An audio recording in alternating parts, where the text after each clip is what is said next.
Tenía 24 años, un bebé en brazos y nada más. Ni techo, ni destino, ni una mano tendida. Caminaba sola por un camino de tierra cuando vio una granja abandonada con la puerta abierta. Y allí, entre la hierba alta, encontró a un potrillo recién nacido que apenas se sostenía en pie.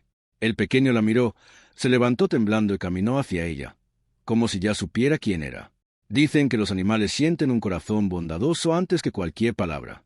Si sabes lo que es empezar desde cero, quédate aquí, dale like ahora mismo y no te vayas, porque lo que esta mujer construyó desde ese día te va a sorprender. En el interior de Brasil, en otros tiempos, historias así se transmitían entre ríos y caminos de tierra.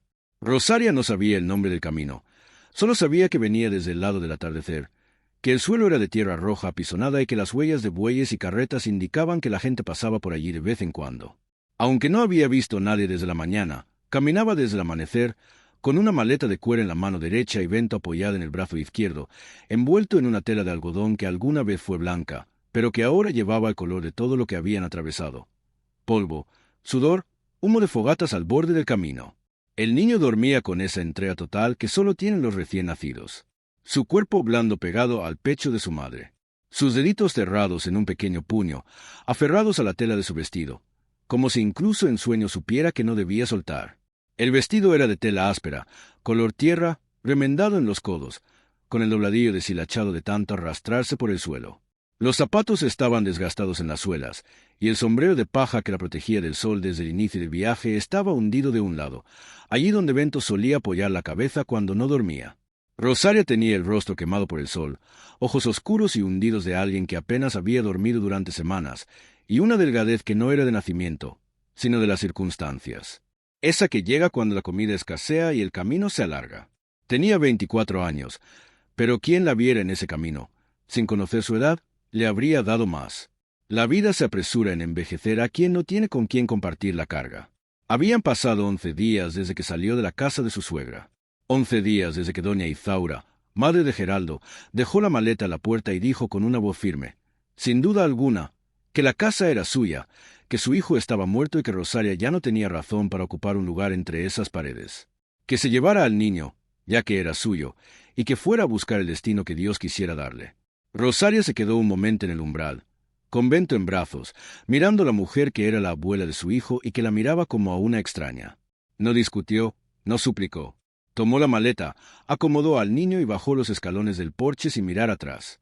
Geraldo había muerto 3 meses antes, al cruzar un río crecido por las lluvias de marzo. Era arriero, llevaba ganado entre haciendas del interior y conocía ese río como su propio nombre.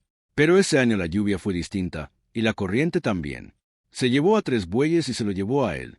El cuerpo fue encontrado 2 días después, atrapado entre las raíces de una gamelera en la orilla baja, y lo enterraron en el cementerio del pueblo con la misma ropa que llevaba, porque no hubo tiempo de traer otra. Rosaria estaba de pie con Bento en brazos durante el entierro y no lloró. No porque no sintiera, sino porque hay un dolor que seca a la persona por dentro antes de poder salir. Y el suyo era así, el dolor de quien ha perdido el suelo bajo los pies, pero debe seguir de pie porque tiene un hijo en brazos. En los meses siguientes, la convivencia con su suegra se fue pudriendo lentamente, como se pudren las cosas malas cuando nadie tiene el valor de tirarlas. Doña Izaura nunca quiso a su nuera. Pensaba que Geraldo se había casado por debajo de sus posibilidades con una joven sin dote ni apellido digno. La muerte de su hijo convirtió el viejo desprecio en una nueva acusación. Empezó con miradas y medias palabras, pasó a comentarios que herían a propósito y terminó aquella mañana de martes con una maleta en la puerta y el sonido de una puerta cerrándose. Rosaria salió del pueblo sin avisar a nadie, porque no había a quien avisar. Su padre murió cuando ella era niña. Su madre falleció de fiebre 2 años antes, y todo lo que quedaba de su familia cabía en un recuerdo y en una dirección escrita en un trozo de papel. La dirección pertenecía a una tía abuela, hermana de su madre, que vivía en un pueblo lejano, a varios días de camino a pie. Era la última persona en la tierra que compartía su sangre.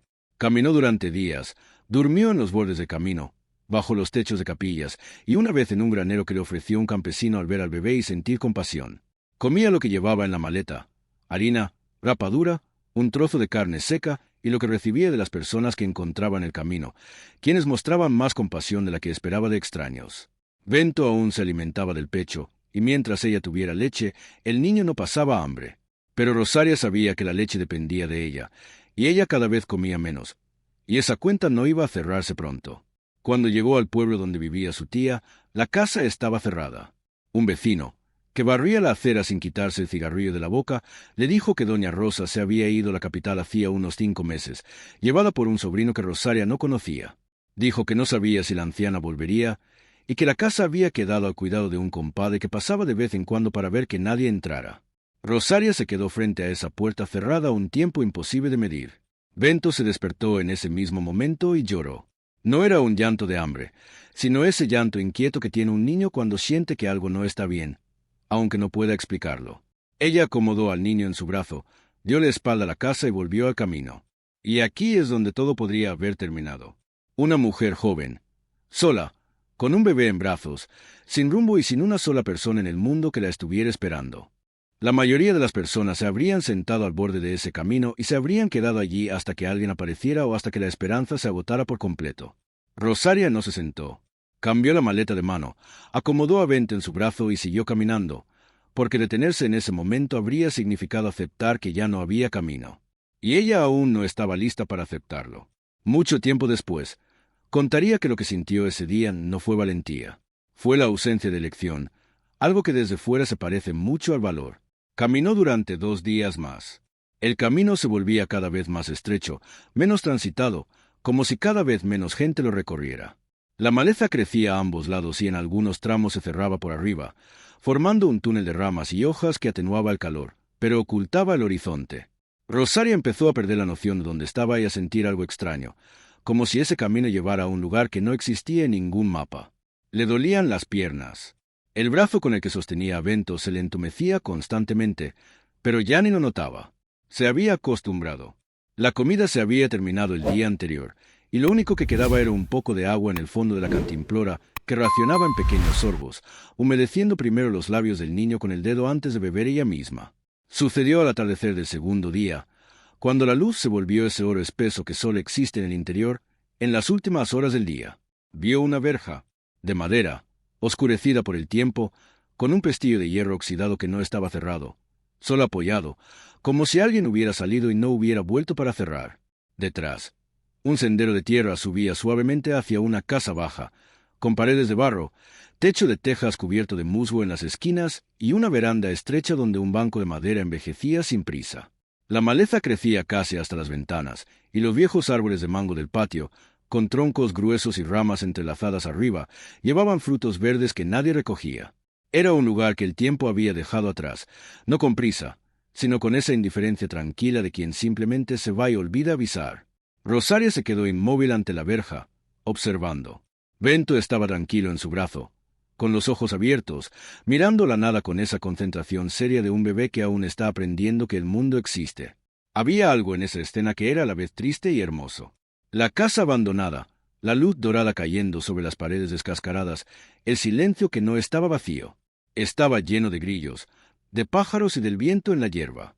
Y Rosaria, a quien el mundo había dejado atrás durante 11 días, miró aquel lugar abandonado y sintió algo que no supo nombrar, una especie de reconocimiento, como si ella y ese sitio compartieran algo que no necesitaba explicación. Empujó la verja. Esta chirrió en las bisagras, pero cedió y ella entró. Por dentro, la casa era tal como prometía por fuera. Suelo de tablas cubierto de polvo, paredes con el yeso desprendiéndose, una estufa de leña al fondo. Una mesa pesada en el centro con 2 bancos. En un estante junto a la ventana, objetos cubiertos por el gris del tiempo. Una lámpara de queroseno, una calabaza, un frasco vacío de medicina, un rosario de cuentas oscuras colgado de un clavo. El aire olía a casa cerrada en madera vieja, pero el techo aún protegía de la lluvia, porque no olía a moho. En el dormitorio había una cama de hierro con un colchón de paja. En una esquina, un cofre de madera cerrado, y en la pared, la imagen de un santo en un marco oscuro. Alguien había vivido allí no hacía tanto tiempo y se había ido, o había dejado de existir, y nadie volvió a recoger lo que quedó. Rosaria se sentó al borde de la mesa con Bento en el regazo y lo amamantó allí mismo, dentro de esa casa ajena, escuchando cómo el silencio de la tarde se colaba por las rendijas. Mientras el niño mamaba con los ojos cerrados, ella miró a su alrededor y pensó que necesitaba un techo para esa noche, y que ese techo estaba allí, fuera de quien fuera. Lo demás se resolvería después. Después pensaría en lo que estaba bien y lo que no. En ese momento, lo único que existía era el cansancio en el cuerpo, su hijo en brazos y un techo que no dejaba pasar la lluvia. Fue entonces, al salir a ver qué había detrás de la casa, cuando escuchó un sonido, un llamado débil y fino que venía de algún lugar cerca de la cerca. No era un pájaro ni un animal salvaje. Era la voz de un animal recién nacido, llamando a alguien que no venía. Rosaria dejó a Bento sobre el colchón de paja, lo rodeó con la maleta y una almohada para que no rodara, y salió por la puerta trasera siguiendo ese hilo de sonido. La hierba le llegaba a la cintura, y bajo la luz del día que se apagaba, todo el campo parecía cubierto de oro. Caminó unos 50 pasos hasta la cerca y allí lo vio. Tendido en la hierba, con las patas dobladas y la cabeza levantada, orientada hacia su propio llamado, estaba el potrillo. Pequeño, de pelaje rojizo con marcas claras en las patas y un hocico fino que se movía sin parar, olfateando el aire con la insistencia de quien busca y no encuentra. Era un recién nacido. Su pelo aún estaba pegado en algunos puntos, y sus patas eran demasiado delgadas para su cuerpo. Cuando intentó levantarse al sentirla, se tambaleó y casi cayó de lado. Rosaria miró alrededor buscando a la yegua. No la encontró. Observó el campo que se extendía más allá de la cerca. Nada. Luego miró el suelo alrededor del potrillo y lo entendió sin necesidad de explicación. La tierra removida, la hierba aplastada en un área amplia, manchas oscuras en el suelo. La madre había parido ahí, y no había sobrevivido. El potrillo levantó la mirada hacia ella. Grandes ojos oscuros de una criatura que acababa de llegar al mundo y aún no había aprendido a tener miedo. Emitió ese sonido otra vez, ese llamado tembloroso que era a la vez una súplica y una pregunta. Rosaria se agachó lentamente y extendió la mano. El potrillo estiró el cuello y tocó sus dedos con el hocico, cálido y húmedo, con una ternura que parecía imposible en un ser tan pequeño. Y luego hizo algo que lo cambió todo. Se levantó, temblando, dio 2 pasos inseguros y apoyó la cabeza en su mano, como si en ese instante hubiera decidido que ella era lo más parecido a lo que había perdido. Dicen que un animal reconoce a quien tiene corazón en su lugar antes de cualquier gesto, cualquier palabra, cualquier prueba. Y aquel mismo potrillo, que no tenía ni un día de vida, eligió a Rosaria antes de conocer cualquier otra cosa del mundo. Ella estaba allí, sentada en la hierba dorada, con la mano sobre el cuello del potrillo, sintiendo el temblor de su pequeño cuerpo y el calor de una vida recién nacida, y por primera vez en 11 días sintió cómo le ardían los ojos. No lloró, ninguna lágrima cayó, pero algo se movió dentro de ella, como una puerta que el viento empuja después de haber estado demasiado tiempo cerrada. Allí estaba, una mujer que no tenía nada, en una finca que no le pertenecía, con un bebé durmiendo dentro y un potrillo huérfano que había decidido confiar en ella antes de conocer cualquier otra cosa que la vida pudiera ofrecerle. 2 crías sin madre, y ella, que tampoco tenía ya a nadie, de pronto tenía 2 seres en el mundo que dependían de ella para vivir. Y fue eso, gente mía, lo que hizo que Rosaria se levantara del suelo aquella tarde. No fue valentía, ni un plan, ni fe, sino el peso de ser necesaria. Un buen peso. El único peso que levanta a una persona en lugar de derribarla. Aquella primera noche, Rosaria durmió en el suelo de la habitación, con Bento en el colchón de paja a su lado, y el potrillo al otro lado de la pared trasera, acostado junto a la puerta, tan cerca que ella podía oír su respiración a través de las rendijas de las tablas. Durmió poco, ligero, pero durmió. Y cuando el cuerpo duerme, aunque sea poco, después de 11 días de camino, eso ya basta para que por la mañana el mundo no parezca tan imposible. Despertó con la luz tenue que se filtraba por una rendija de la ventana y por el sonido del potrillo intentando levantarse afuera. El golpecito de sus cascos contra la tierra y ese suave llamado que hacía de vez en cuando, como comprobando si ella seguía allí. Se levantó, tomó a Bento y abrió la puerta trasera. El potrillo estaba de pie, un poco torcido, con las patas aún inestables, pero de pie. Al ver a Rosaria, dio 3 pasos hacia ella y apoyó el hocico en su mano extendida, igual que el día anterior, con esa confianza que no pide permiso. El sol salía detrás de los mangos y arrojaba una luz anaranjada sobre el patio cubierto de maleza. En esa luz, el pelaje castaño del potrillo brillaba como cobre nuevo. Rosaria lo miró un momento y entendió que había algo que debía resolver antes que todo lo demás. El potrillo necesitaba comer, y sin madre, sería ella quien tendría que alimentarlo. No había leche de vaca, no había nada más que lo que su propio cuerpo podía dar. Se sentó en el umbral de la puerta trasera, acomodó a Bento en un brazo y con el otro empapó un trozo de tela con su propia leche materna, exprimiendo con paciencia hasta que la tela quedó completamente húmeda. Luego se la ofreció al potrillo, y éste se aferró a la tela con la avidez de una criatura realmente hambrienta. Succionaba con fuerza, con los ojos cerrados, concentrando todo su pequeño cuerpo en ese gesto. Rosaria alternaba entre su hijo y el potrillo, dividiendo lo poco que tenía entre ambos, sin pensar en sí misma. Porque una madre es quien se coloca al final de la fila, incluso cuando es quien más lo necesita. Sabía que eso no duraría mucho. La leche dependía de si ella comía, y comida casi no había. Pero aquella mañana alcanzó. Y cuando alcanza para el día que tienes delante, el día de ayer deja de importar. Los días siguientes fueron días de descubrimiento y trabajo, mezclados sin separación. Rosaria se levantaba antes del amanecer y salía a explorar lo que la finca podía ofrecer, porque era un lugar que revelaba sus secretos lentamente, como una persona desconfiada que solo habla cuando se siente segura. El tercer día encontró un huerto detrás de la casa, mangos, guayabas, un naranjo. Todo crecía sin cuidado, pero seguía dando fruto, obstinadamente, como los árboles viejos que siguen produciendo aunque nadie se lo pida. El cuarto día descubrió un manantial. Brotaba entre dos piedras en el fondo de una pequeña depresión detrás del huerto. Un hilo fino de agua limpia y fresca que corría por un canal natural y se perdía en la hierba. El quinto día encontró en un cobertizo lateral una colección de herramientas colgadas en la pared. Azadas, una hoz, un machete, una sierra. Todo oxidado, pero aún con mangos, aún con forma, aún útil para quien tuviera manos y ganas. Y Rosaria tenía ambas cosas. Empezó por la casa, porque la casa es el comienzo de todo. Barrió el suelo hasta que la madera oscura apareció bajo el polvo. Sacudió el colchón en el patio, quitó las telarañas de las esquinas, limpió la mesa con arena y agua hasta dejarla limpia. Abrió todas las ventanas, incluso las que estaban hinchadas y atascadas, empujando con ambas manos hasta que la madera cedía, dejando entrar el viento para que se llevara el olor del tiempo detenido. Con cada ventana abierta, la casa parecía respirar un poco más profundo, como un pecho que había estado oprimido y por fin podía llenarse de aire. Bento permanecía sobre el colchón mientras ella trabajaba, rodeado de la maleta y telas, y el potrillo se quedaba en el umbral de la puerta trasera, mirando hacia adentro con la atención de un pequeño guardián. El potrillo ganaba fuerza cada día. Al tercer día ya se mantenía en pie sin tambalearse. Al quinto caminaba por el patio con ese paso torpe de los potrillos que aún están aprendiendo a entender el tamaño de sus patas. Al séptimo siguió a Rosaria hasta el cobertizo y volvió solo, en un trote corto e inseguro de quien descubre que correr es posible. Ella lo llamó Aurora, porque lo encontró cuando el día se apagaba. Pero lo que él representaba era un comienzo. Y un nombre que tiene sentido es el nombre correcto. Aurora dormía junto a la puerta trasera cada noche, y cada mañana estaba allí cuando Rosaria abría, con el hocico apoyado en la madera, cálido, como si no se hubiera movido en toda la noche. También había unas 5 gallinas que Rosaria descubrió el quinto día. Revoloteaban detrás de cobertizo, flacas y medio salvajes, pero vivas y poniendo huevos.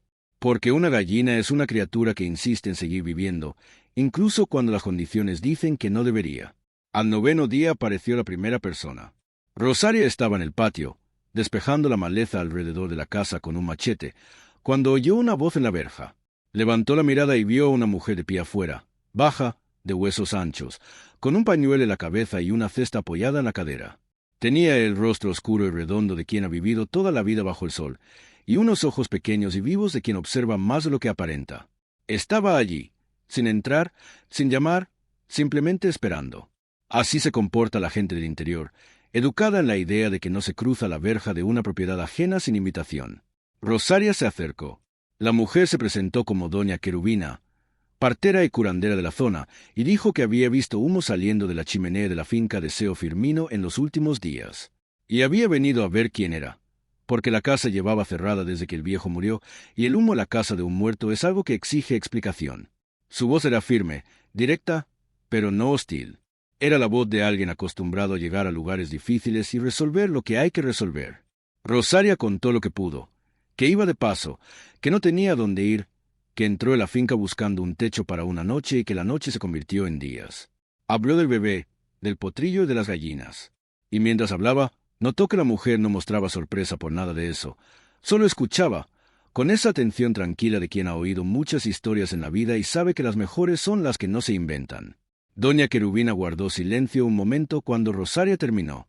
Miró el patio, la casa con las ventanas abiertas, la tela tendida en la cuerda, la hierba cortada alrededor. Luego volvió a mirar a Rosaria con una mirada larga, como midiendo algo que no era ni altura ni peso, sino otra cosa. Entonces dijo que Seo Firmino había muerto hacía unos 6 meses, solo, que el cuerpo lo encontró un carretero que pasaba cada viernes, y que nadie había venido a reclamar nada, porque el viejo no tenía familia conocida. Dijo que la tierra nunca fue registrada en la oficina del pueblo, que Firmino siempre decía que la buena tierra se legitima con el tiempo, no con papeles, y que ahora eso era a la vez un problema y una ventaja. Un problema, porque cualquiera podía reclamarla. Una ventaja, porque cualquiera podía quedarse. Dijo eso y se quedó mirando a Rosaria, como quien espera ver qué hará el otro con la información recibida. Rosaria guardó todo en silencio.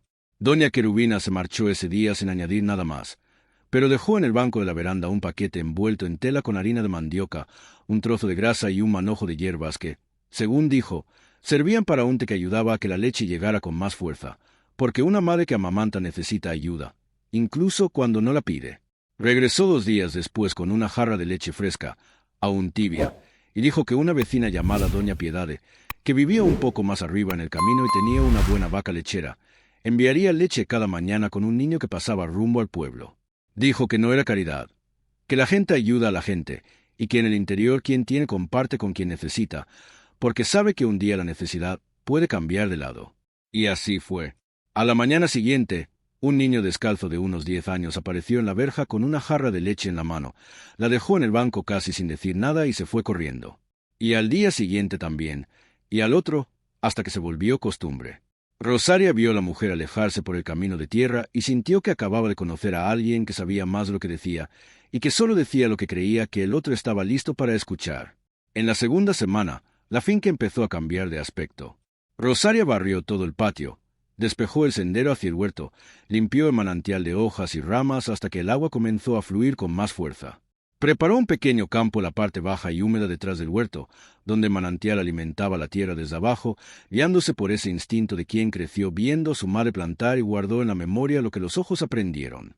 Plantó repollo con semillas que encontró en un frasco en el cobertizo, y frijoles con granos seleccionados de un viejo saco que Seo Firmino había dejado en la despensa. La leche de Doña Piedade llegaba cada mañana y alcanzaba para Aurora, para Bento y para ella. Incluso sobraba un poco, que Rosaria guardaba en una vasija de calabaza cubierta con tela a la sombra. Aurora bebía con ganas y crecía a ojos vista, y Bento engordaba en los brazos de su madre con esa redondez saludable de un niño que por fin come lo suficiente. Aurora crecía como si tuviera prisa por recuperar el difícil comienzo. En 2 semanas ya se mantenía firme, ya corría por el patio, ya seguía a Rosaria a todas partes con esa devoción absoluta del animal que elige a su dueño antes de que el dueño lo elija a él. Cuando Rosaria iba al huerto, Aurora iba detrás. Cuando Rosaria se sentaba en el banco de la veranda al atardecer para alimentar a Bento, Aurora se acostaba a sus pies, con el hocico apoyado, medio dormida, con esa calma de quien ha encontrado un lugar donde quiere quedarse. Y Bento, que crecía con la silenciosa rapidez de los primeros meses, empezó a estirar la mano hacia el potrillo cada vez que lo veía. Y Aurora se acercaba y dejaba que el niño tocara su hocico con la misma delicadeza, como si supiera que una mano pequeña requiere cuidado. Fue al 15º día cuando apareció Jesúe. Rosaria estaba arreglando la cerca trasera, atando los postes con lianas porque no tenía ni clavos ni alambre, cuando oyó el sonido de cascos en el camino. Levantó la mirada y vio a un hombre a caballo detenido en la verja, con una niña pequeña sentada detrás, abrazando la cintura de su padre con la seguridad de quien lo hace todos los días.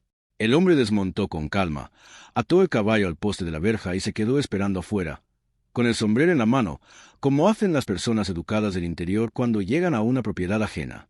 Era un hombre de unos 30 años, de hombros anchos, con las manos ásperas de quien trabaja la madera, el rostro quemado por el sol y una barba corta que parecía más recortada con cuchillo que con navaja. Tenía los ojos claros y directos, de esos que miran a la persona y no al suelo. La niña que iba con él bajó del caballo por sí sola y se colocó a su lado, tomando la mano de su padre con esa mezcla de curiosidad y timidez que tienen los niños pequeños cuando llegan a un lugar desconocido. Rosaria se acercó a la verja. El hombre se presentó como Jesúe, carpintero, que vivía en un terreno a 2 leguas de allí, al pie de la montaña. Dijo que doña Querubina había pasado por su casa y mencionó que en la finca de Seo Firmino había gente nueva, y que el techo necesitaba reparación en una parte donde las tejas estaban rotas. Dijo que había traído algunas tejas que le habían sobrado de un trabajo y que podía cambiarlas si ella quería, que no costaba nada, que para eso están los vecinos. Su voz era tranquila, sin adornos, de esas que dicen lo necesario y no añaden palabras de más. La niña, que se llamaba Lucia y tenía 5 años, miraba a Rosaria con la seriedad de un niño que decide si a alguien le agrada o no. Y al parecer decidió que sí, porque soltó la mano de su padre y preguntó si había un caballo. Rosaria señaló a Aurora, que estaba en el patio observando la escena con la cabeza en alto. Los ojos de Lucia se abrieron como solo se abren los de un niño cuando ve algo que deseaba ver, y caminó hacia el potrillo sin pedir permiso. Jesús hizo un gesto como para llamarla, pero Rosaria dijo que no pasaba nada, que Aurora era mansa. Y ambos se quedaron mirando como la niña se acercaba y extendía la mano, mientras Aurora bajaba el hocico y olfateaba sus dedos con la misma delicadeza que tenía Convento, como si supiera que una mano pequeña requiere cuidado. Jesús subió al techo aquella mañana y cambió las tejas rotas en menos de una hora, con la seguridad de quien ha hecho ese trabajo toda la vida. Trabajó en silencio, y cuando bajó, Rosario le ofreció agua y un trozo de rapadura que doña Querubina había traído la vez anterior. Él aceptó, y ambos se sentaron un rato en el banco de la veranda en silencio, viendo cómo Lucia jugaba con Aurora en el patio, mientras Bento dormía en brazos de Rosaria. Era un silencio que no pedía ser llenado. Ese tipo de silencio que existe entre personas que aún son desconocidas, pero que reconocen algo familiar el uno en el otro. Cuando Jesús se marchó con Lucia sentada detrás, protestando porque quería quedarse, se detuvo en la verja y dijo, sin mirar directamente a Rosaria, que se necesitaba ayuda con algo de madera, la cerca, un banco, una puerta, que lo hiciera saber a través de doña Querubina. Dijo que vivía solo con su hija y que sabía lo que era sacar adelante un hogar cuando no hay con quien compartir el peso. Lo dijo mirando al camino, al horizonte, no a ella. Y Rosaria entendió que esa era su forma de decir algo importante, haciéndolo parecer pequeño. No hizo preguntas. Solo asintió y se quedó en la verja viendo cómo desaparecían tras la curva del camino. El padre con su hija detrás, el caballo avanzando sin prisa, como quien vuelve a casa. Esa noche, al apagar la lámpara y acostarse con Bento a su lado, Rosaria escuchó los sonidos de la finca en la oscuridad. El viento en los mangos, los grillos, las ranas cerca del manantial y el suave ruido de Aurora acomodándose junto a la puerta trasera. Ese susurro de un animal que se echa y suspira antes de dormir. Y entre todos esos sonidos, por primera vez desde que dejó la casa de su suegra, Rosaria sintió algo que no reconoció de inmediato, porque hacía mucho que no lo sentía. Era paz, no solo afuera, sino también dentro de ella. Aún no era felicidad. No, para eso era demasiado pronto. Pero era la ausencia de miedo. Y para alguien que ha vivido con miedo durante tanto tiempo, su ausencia ya es una forma de comienzo. El problema llegó en forma de polvo en el camino. Rosaria estaba en la parte baja del terreno, recogiendo las primeras coles de la huerta, que habían crecido fuertes y verdes, como si la tierra agradeciera que alguien por fin cuidara de ella, cuando oyó el sonido de cascos frente a la finca. No era un caballo, sino 2, quizá 3, por el peso del galope sobre la tierra compacta. Dejó las coles en la cesta, se limpió las manos en el vestido y caminó hacia la parte delantera de la casa. En la verja, montados en caballos bien cuidados con buenas monturas de cuero, había 2 hombres que nunca había visto. Uno era delgado, con un bigote fino y un sombrero de fieltro, con un rostro que parecía hecho para mirar a los demás desde arriba. El otro era mayor, de hombros anchos, con la expresión de alguien acostumbrado a hacer lo que primero ordena. Ambos estaban allí, fuera, mirando el interior de la finca como se mira algo que ya se considera propio. El del bigote recorrió con la mirada el patio limpio, la ropa tendida, el humo saliendo de la chimenea. Y Rosaria reconoció en su rostro una expresión que conocía bien, porque la había visto muchas veces en su suegra. Era la mirada de alguien a quien no le gusta lo que ha encontrado. No porque sea malo, sino porque no encaja con sus planes. Se quedaron así un rato, en silencio, mirándose. Luego movieron los caballos y se fueron por el camino sin decir una palabra. Rosaria se quedó en la veranda con Bento en brazos, mirando cómo el polvo levantado por los caballos se asentaba lentamente en el camino. Aurora estaba a su lado, tensa, con las orejas erguidas y el cuerpo rígido, como hacen los caballos cuando perciben que algo no está bien. Ella pasó la mano por su cuello y se quedó así hasta que el camino volvió a quedar en silencio. No sintió miedo. Sintió lo que viene antes del miedo. La certeza de que algo se acerca y de que, cuando llegue, le pedirá más de lo que su cuerpo cansado cree poder dar. Al día siguiente apareció doña Querubina. Llegó a media mañana, sin aviso, como siempre, con la cesta a la cadera y ese aire de quien sabe exactamente cuándo debe aparecer. Se sentó en el banco de la veranda, aceptó la taza de café que Rosaria le ofreció y permaneció un rato en silencio, mirando el patio, el huerto a lo lejos y a Aurora que pastaba libre junto a la cerca. Luego empezó a hablar. Y lo que dijo, lo dijo despacio, escogiendo las palabras con el cuidado de quien sabe que una vez dichas, no se pueden retirar. Contó que los dos hombres en la verja eran hombres del coronel Aristides, un terrateniente de la región, dueño de tierras que se extendían de horizonte a horizonte y de una influencia que llegaba aún más lejos. Dijo que el coronel llevaba tiempo queriendo quedarse con la finca de Seo Firmino. No por la casa ni por el huerto, sino por el manantial. El agua que brotaba entre las piedras en la parte baja alimentaba una capa subterránea que corría bajo tierra y desembocaba en un arroyo que atravesaba la hacienda del coronel. Quien controlaba el manantial, controlaba el agua. Y en aquel interior seco de Brasil, el agua era poder. Era ganado vivo, pasto verde, cosecha que prosperaba mientras la del vecino moría de sed. Contó que el coronel había intentado comprar la tierra a Firmino en vida más de una vez, y que el viejo siempre se había negado. Dijo que Firmino era un hombre callado, pero de raíces profundas, de los que no se doblan ante la presión, porque aprendieron temprano que doblarse una vez es doblarse siempre. Rosaria escuchó todo con las manos apoyadas en el regazo y el rostro tranquilo. Doña Querubina la observó, esperando una reacción que no llegó. Entonces hizo algo que Rosaria no esperaba. Sonrió levemente, apenas con una esquina de la boca. No era alegría ni burla, sino una especie de reconocimiento, como si la ausencia de desesperación en el rostro de Rosaria fuera exactamente la respuesta que buscaba. Dijo que había más que contar, pero que aún no era el momento, que algunas cosas necesitan tiempo para madurar antes de ser recogidas, y que Rosaria lo entendería cuando llegara la hora. Se levantó, dejó en el banco un frasco de miel abeja y un paquete de velas de sebo, y se fue por el camino con el paso firme de quien nunca se apresura, pero tampoco llega tarde. Los días que siguieron fueron de trabajo y de espera. Rosaria siguió cuidando la finca como si nada hubiera cambiado, porque la vida le había enseñado que la mejor respuesta ante una amenaza que aún no ha llamado a la puerta es seguir haciendo lo que hay que hacer.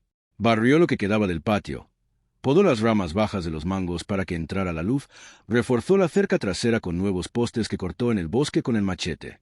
La col en la parte baja crecía con tanta fuerza que parecía tener vida propia. Y las gallinas, alimentadas con el maíz viejo que Rosaria encontró en un saco en el cobertizo, ponían huevos cada día con la regularidad de quien por fin tiene una razón para producir. Aurora ya tenía el tamaño de un caballo joven. Su pelaje castaño se oscurecía hacia un tono de caoba. Las patas firmes, el cuerpo tomando esa forma amplia y fuerte que tendría al crecer. Seguía a Rosaria a todas partes, pero ya no con la dependencia de una cría, sino con la compañía de un igual, como si hubiera pasado de ser hija a ser compañera sin que ninguna de las dos notara el cambio. Cuando Rosaria iba al manantial, Aurora iba a su lado y bebía mientras ella trabajaba. Cuando se sentaba en la veranda al final del día, el animal permanecía junto a ella, con la cabeza girada hacia el camino, observando el horizonte con la atención de quien vigila. Jesús aparecía una vez por semana, a veces con Lucia, a veces solo, siempre con algún motivo práctico que ya no necesitaba existir, pero que ninguno de los dos cuestionaba. Una vez llevó una puerta nueva para el cobertizo, hecha de buena madera que él mismo había cortado y trabajado, con bisagras de hierro colocadas con la precisión de alguien para quien eso es oficio y arte. Otra vez llevó un pequeño banco que había hecho para Lucia, pero que la niña declaró que era para Bento, que ya empezaba a sentarse sola y necesitaba su propio lugar. Lucia pasaba días enteros con Aurora, cepillándole el pelaje con un trozo de fibra, desenredando la crin con los dedos, hablándole con esa voz suave y seria con la que los niños conversan cuando creen estar tratando un asunto importante. En uno de esos días, mientras Lucia estaba con Aurora y Bento dormía en la hamaca que Jesús había colgado en la veranda, Rosaria y él se sentaron en el banco a ver el atardecer. Jesús contó que su esposa se llamaba Madalena y que había muerto en el parto de su segunda hija, que tampoco sobrevivió. Lo contó con esa voz uniforme de quien ha repetido la historia suficientes veces como para no tropezar con las palabras, pero que aún lleva el peso en cada una de ellas, como una piedra en el bolsillo. Dijo que Lucia tenía 2 años cuando ocurrió, y que desde entonces habían salido adelante los dos solos, haciendo el trabajo de 2 personas, y que la niña creció con la seriedad de quien aprende temprano que la vida no espera a que uno esté listo. Rosaria guardó silencio un momento, y luego habló de Geraldo, del río, de la corriente, de su suegra, el camino. Lo contó sin adornos y sin autocompasión, porque la autocompasión era un lujo que no cabía en el fardo que había cargado durante 11 días. Josué escuchó sin interrumpir, y cuando ella terminó, se quedó mirando a frente un momento y luego dijo, con una voz aún más baja, que un gran dolor, cuando se comparte, no se hace más pequeño, pero se vuelve más ligero, porque el peso se reparte. Después cayó, y el silencio que siguió no estaba vacío. Era ese tipo de silencio que solo existe entre personas que acaban de mostrar una parte de sí mismas que normalmente mantienen oculta. La amenaza del coronel Aristides se volvió real una mañana de lunes. Rosaria despertó con voces en la verja. Cuando salió, vio a un hombre desconocido, vestido con traje oscuro y sombrero negro, montado en un caballo castaño con una montura pulida. En la mano llevaba un papel doblado, que le extendió sin bajarse ni quitarse el sombrero, con la superioridad de quien entrega una sentencia, no una invitación.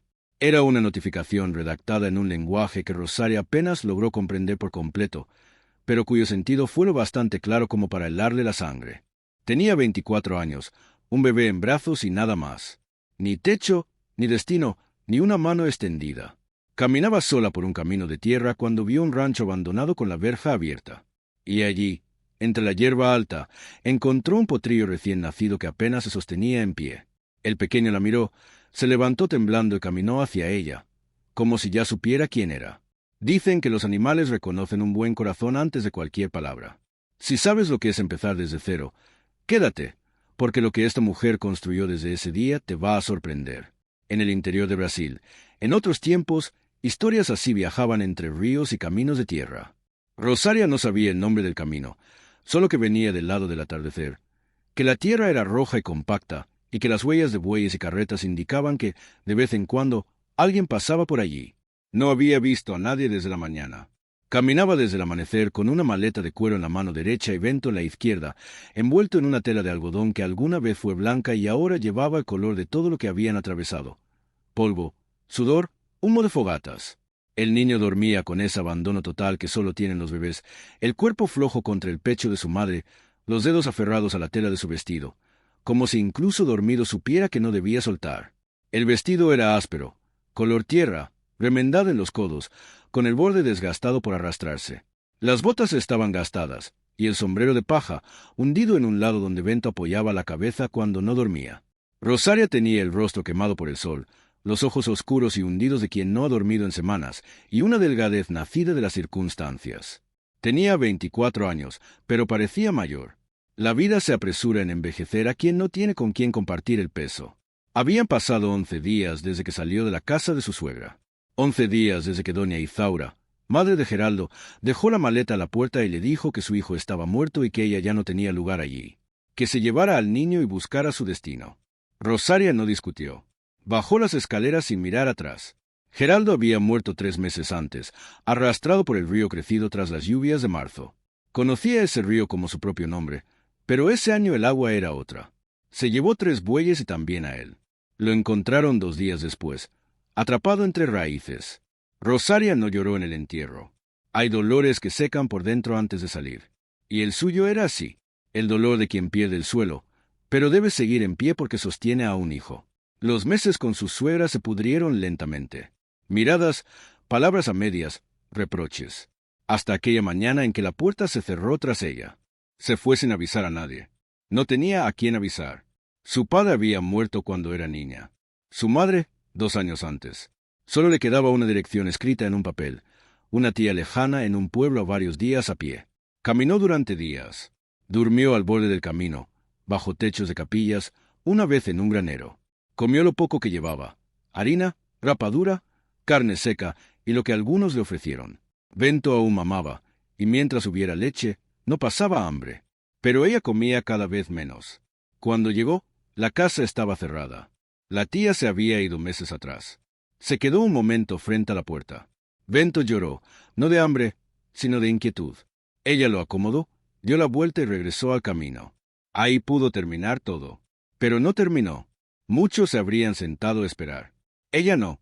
Cambió la maleta de mano, ajustó al niño y siguió caminando. Detenerse era aceptar que no había camino. Y aún no estaba lista para eso. Más tarde diría que no fue valentía. Fue no tener opción. Caminó 2 días más. El camino se estrechaba, la vegetación cerraba el paso, formando túneles de ramas. Perdió la noción de dónde estaba. El hambre ya era real. Solo quedaba un poco de agua. Al atardecer vio la verja, de madera, vieja, sin cerrar del todo.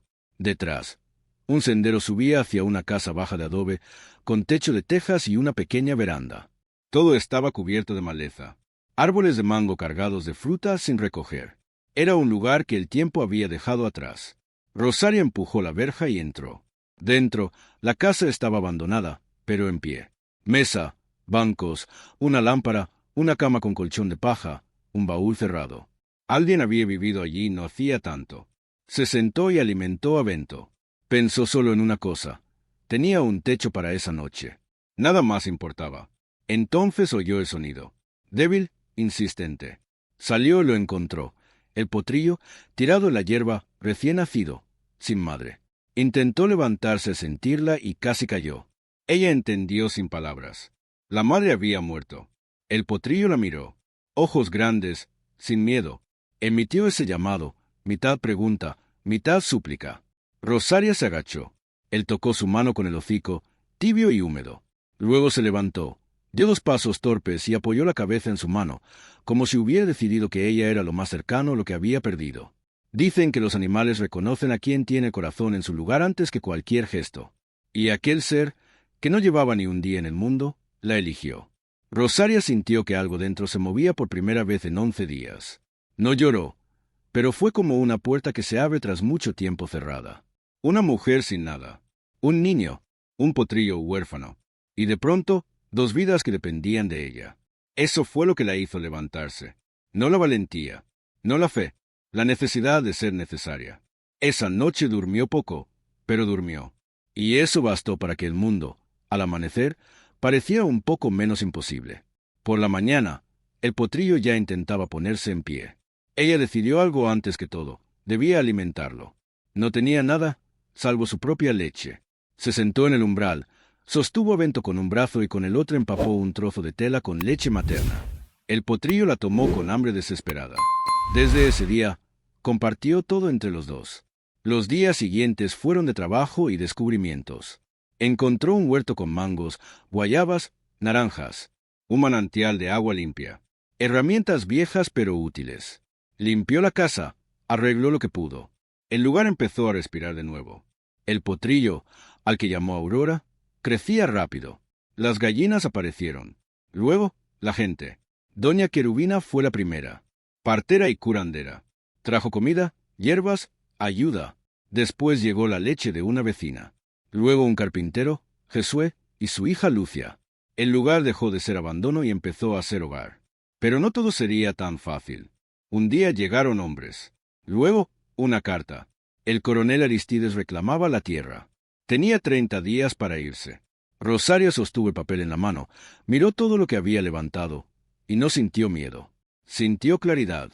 Nadie iba a defenderla. Tendría que hacerlo ella misma. Jesué volvió con ayuda. Un hombre que entendía de leyes. Había una posibilidad. Se demostraba que trabajaba la tierra, que vivía en ella, que no había herederos. Podía quedarse. Esa misma noche, doña Querubina regresó con algo más. Un viejo llavero. El baúl cerrado. Dentro había pocas cosas, pero una lo cambiaba todo. Un documento. La propiedad tenía dueño, y ese documento podía decidir el destino de todo. Fermino escribía igual que hablaba, con pocas palabras y sin ninguna de más. Decía que la tierra le pertenecía por derecho y por sudor, que la había registrado en una oficina lejana porque no confiaba en las de esa región donde el coronel tenía influencia. Decía que no tenía heredero de sangre, porque su hijo había muerto de fiebre a los 12 años, y su mujer se había ido de pena 2 años después. Desde entonces vivió solo, con la tierra y los animales, y con la certeza de que un día llegaría alguien que merecería quedarse. La carta terminaba con una frase que Rosaria leyó 3 veces antes de poder soltar el papel. Quien cuida lo que quedó atrás, merece lo que le espera adelante.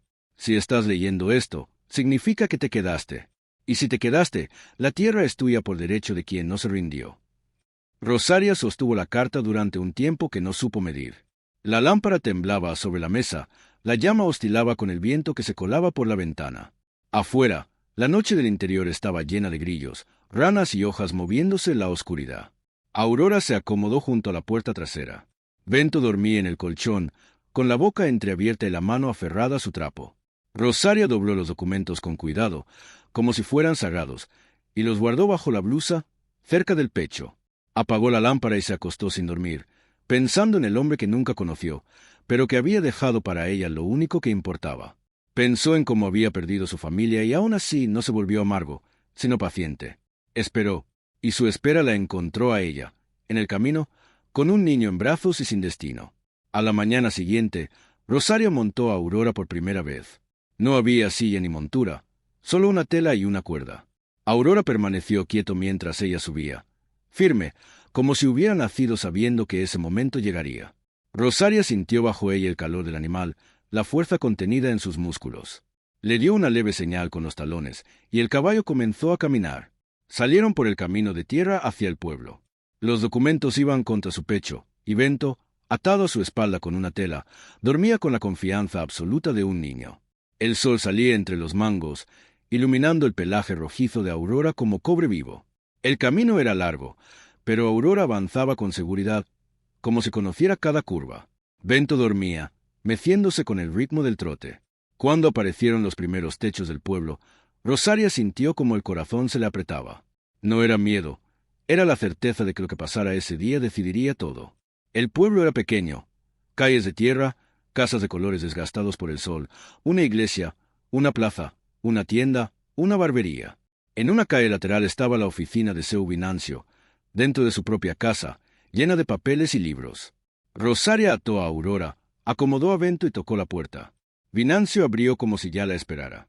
Jesús lo había avisado. Ella puso los documentos sobre la mesa, sin decir palabra. Sacó el sobre, lo abrió con cuidado y se los entregó. El hombre se inclinó y empezó a leer. Primero la escritura de propiedad, luego la carta, luego volvió a la escritura. Comparó todo con el aviso del coronel. El tiempo pareció detenerse.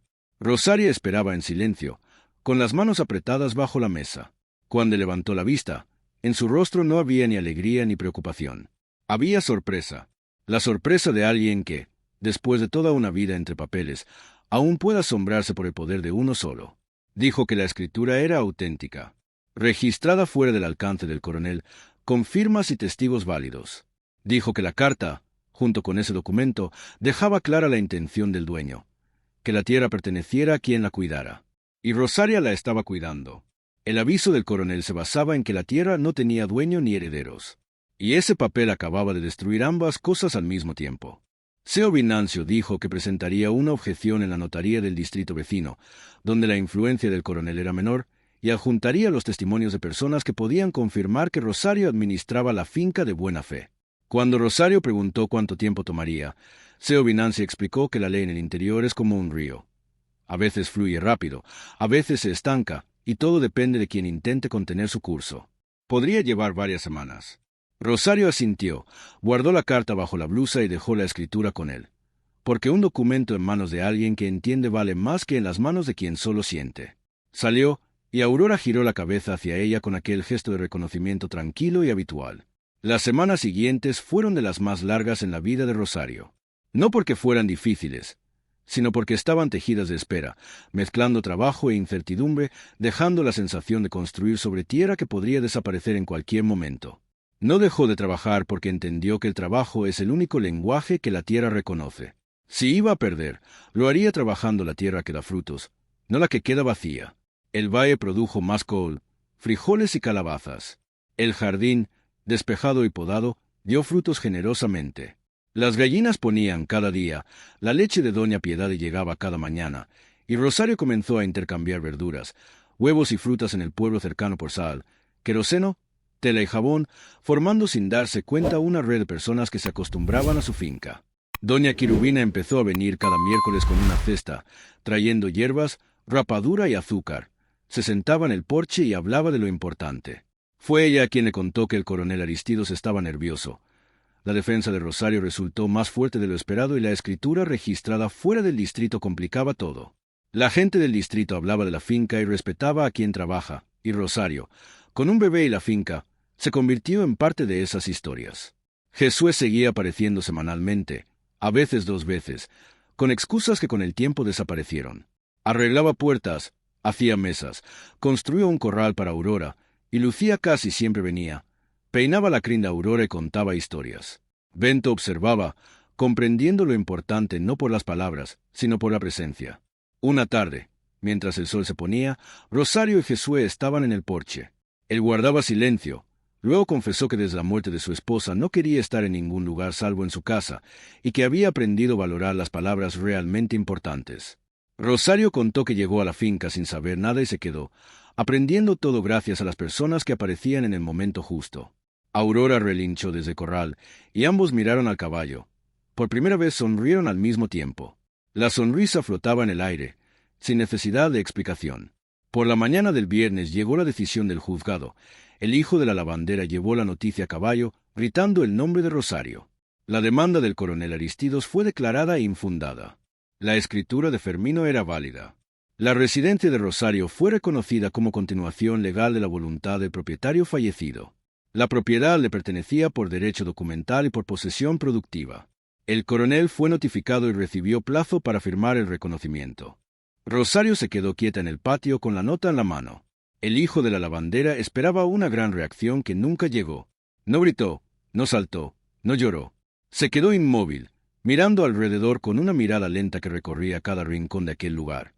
El patio que había limpiado con sus propias manos, la casa que había barrido, arreglado, abierto y llenado de aire y vida, el jardín que había podado hasta que los árboles dieron fruto como antes, el valle con col, frijoles y calabazas, las gallinas correteando cerca del granero, Aurora, de pie en el corral, girado hacia ella, con los ojos oscuros brillando la luz de la mañana y la crin moviéndose con la brisa ligera.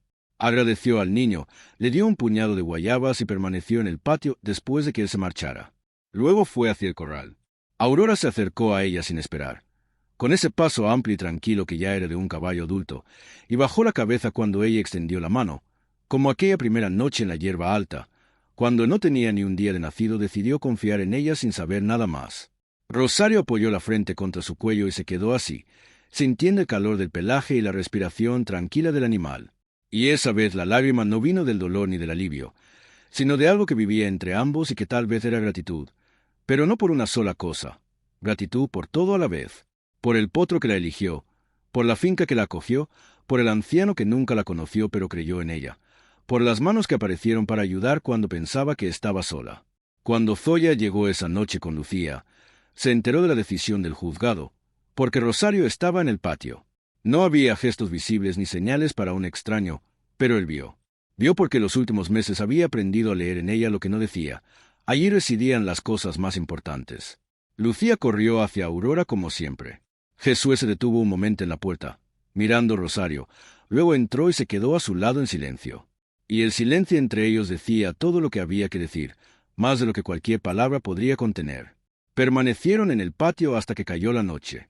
Jesús contó que había traído una botella de licor de jabuticaba, que él mismo preparaba cada año sin motivo especial. Rosario dijo que tenía café y rapadura, y que eso bastaba. Él respondió que no, pero que aceptaría igualmente. Lucía se durmió en la hamaca del porche, colgando un brazo, y Aurora se tumbó debajo, como custodiando su sueño. Bento dormía en la cuna de madera que Jesús había construido y traído una mañana sin previo aviso, diciendo que le había quedado material de un encargo, lo cual ambos sabían que no era cierto. Cuando la noche se oscureció y las estrellas se abrieron en el cielo lejano, numerosas y vivas, Jesús se levantó para irse, tomando Lucía con cuidado, como quien lo ha hecho cientos de veces. La niña no despertó. En la puerta, se volvió a mirar a Rosario, que permanecía en el porche con la luz encendida detrás de ella. Esta vez su mirada se prolongó, sin apartar los ojos, sin esconderse de nada. Era la mirada de quien dice algo y deja que el tiempo haga el resto. Rosario sostuvo la mirada y asintió lentamente. Ese pequeño gesto, casi invisible en la oscuridad, fue la respuesta que ambos habían esperado durante semanas, sin saber cómo pedirla. Los meses que siguieron trajeron cambios, como viene lo bueno cuando la tierra es buena y la mano que cuidan no se rinde. La finca floreció de tal manera que parecía un milagro a quienes miraban desde fuera. Pero Rosario sabía que era trabajo. Trabajo repetido cada día, por la mañana al salir el sol y por la tarde a ponerse. Un trabajo que no aparece en historias, pero que sostiene toda historia que vale la pena contar. El valle creció en tamaño y comenzó a abastecer no solo al pueblo más cercano, sino a 2 pueblos vecinos con verduras, frutas y frijoles, que las mujeres recogían en carretas cada semana. Las gallinas se multiplicaron como lo hacen cuando el lugar es bueno, y el gallinero que Rosario improvisó en el granero se convirtió en un verdadero refugio con nidos y perchas que Josué construyó una mañana de sábado mientras Lucía revisaba con autoridad cada criatura de la finca. Aurora creció y se convirtió en el caballo que prometía ser cuando era potrillo. Fuerte, de pelaje castaño oscuro que brillaba al sol, crin negra y espesa, con la nobleza de un animal que conoce su tamaño y no necesita demostrar nada. Rosario montaba todas las mañanas antes del trabajo, y salían por el camino con ese paso amplio que lo caracterizaba, cubriendo la distancia sin prisa, como quien sabe que llegará a donde debe. Aurora nunca perdió los hábitos de potrillo. Esa cercanía no era de un animal domesticado, sino de un animal que había elegido. Cuando Rosario estaba en el porche, él estaba a su lado. Cuando ella iba al jardín, él la seguía. Cuando Bento, que ya caminaba y decía sus primeras palabras, le extendía las manos, Aurora bajaba la cabeza con la delicadeza de un gran animal que sabe cuánta fuerza tiene y elige no usarla. Josué dejó de inventar excusas para aparecer y comenzó a ir simplemente porque quería, porque la finca de Rosario se había convertido en el lugar donde quería estar. Rosario se convirtió en la persona con quien él quería quedarse. Su relación surgió sin formalidades ni ceremonias. ¿Cómo surgen las cosas verdaderas en el interior? A través de la presencia constante, a través de un gesto que sustituye palabras, a través de la decisión diaria de regresar, que es prueba más grande que cualquier promesa dicha en voz alta. Lucía comenzó a llamar a Rosario madrina, un nombre que inventó y que llevaba consigo un peso que la niña quizá no comprendía por completo, pero sentía, porque un niño percibe lo que aún no puede nombrar.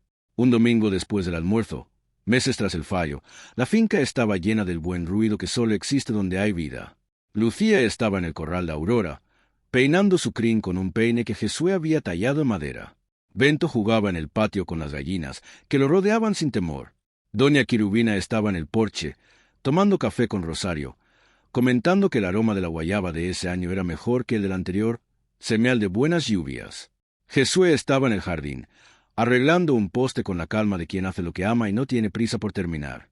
Rosario miraba todo aquello, cada rincón de aquel lugar que había encontrado abandonado y que ahora respiraba, daba frutos y acogía a las personas. Y pensó en Fermino, como lo había hecho muchas veces, ya no como un extraño, sino como alguien a quien conocía de adentro hacia afuera. Porque vivía dentro de lo que él había construido, leía lo que él pensaba, recogía lo que él había plantado, encontraba lo que él había escondido para que ella lo descubriera. Pensó que él tenía razón. Ella se había quedado. Quedarse no era simplemente no irse. Era despertarse cada día y elegir de nuevo esta tierra, este techo, esta gente, este trabajo. Pensó en lo que él había escrito en la carta. Quien cuida lo que queda atrás merece lo que le espera adelante. Y comprendió que lo que había llegado a su encuentro era todo aquello que ahora contemplaba. No era riqueza, ni fama, ni algo que pudiera medirse en papel o contarse en monedas. Era la finca en la tierra roja, que daba todo lo que la mano pedía. Era un jardín con frutos maduros, perfumado con una infancia que ella nunca tuvo. Era un caballo que la eligió cuando no tenía ni un día de nacido y que nunca se apartó de ella. Era un buen hombre que arreglaba lo que se rompía y permanecía cerca cuando nada se rompía. Era una niña que peinaba la crin del caballo y lo llamaba madrina. Era un hijo que crecía en el patio y que aprendería a caminar, correr y montar allí, a convertirse en persona allí. Era la vieja curandera que aparecía cada miércoles con hierbas y con la verdad. Era pertenecer. Era un hogar. Y ella llegó con una maleta en la mano y un bebé en brazos, sin saber que estaba llegando a casa. El sol bajaba lentamente aquella tarde, como se pone en el interior, sin prisa, tiñendo todo de oro antes de desaparecer. Aurora relinchó desde el corral, corto y tranquilo, como confirmando algo que nadie había dicho. Lucía levantó la cabeza por encima de su crin y miró al cielo. Bento aplaudió mirando a las gallinas. Doña Quirubina dijo que se marcharía antes de que oscureciera y que el miércoles traería un pastel de maíz. Josué apareció desde el patio con un poste ya preparado y se sentó junto a Rosario en el banco del porche, como se sentaba ahora, sin distancia y sin ceremonias.